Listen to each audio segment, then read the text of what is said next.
Je pense que d'ici à la fin de la semaine, je serai venu à bout de la relecture, réécriture de cette chose verte turquoise, sucre, bébé, amour, et que je pourrai la livrer, pieds et poings liés, à mon service correction, qui transmettra à mes graphistes, mes communicants, enfin, ça ne m'appartient plus.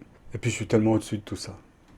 Ça m'aura donné du fil à retordre. Et ça doit tenir à ce que le premier jet a été bouclé en 23 jours, à raison de 16 000 signes par jour. Il ne faut pas faire ça. J'ai bien ralenti depuis, et cette parfois pénible relecture me donne bien raison. Il y a des pages entières que j'ai dû effacer et réécrire tant il n'y avait aucun moyen de les remanier. Comme disait mon père, c'est pour ça que la vieille ne voulait pas mourir, tous les jours elle apprenait quelque chose.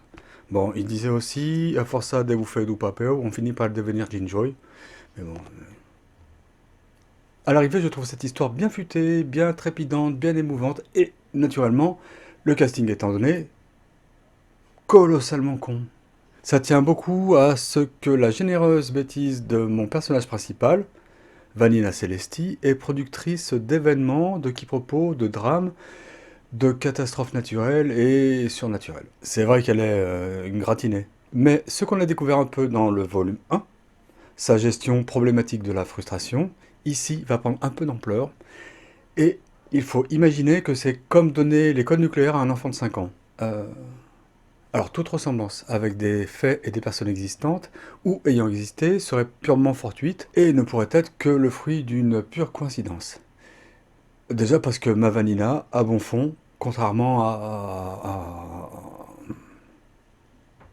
J'avais rédigé une quatrième de couverture que je vais probablement garder telle quelle.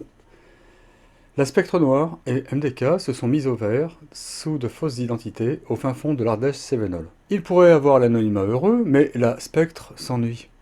Elle vit mal d'avoir à se cacher, alors que, jusqu'ici, partout où elle est passée, le plus grand danger, ça a toujours été elle. D'ailleurs, est-il si invincible que cela, ce fameux maréchal Europe qui est lancé à leur trousse? Elle voudrait bien voir ça. L'adrénaline lui manque.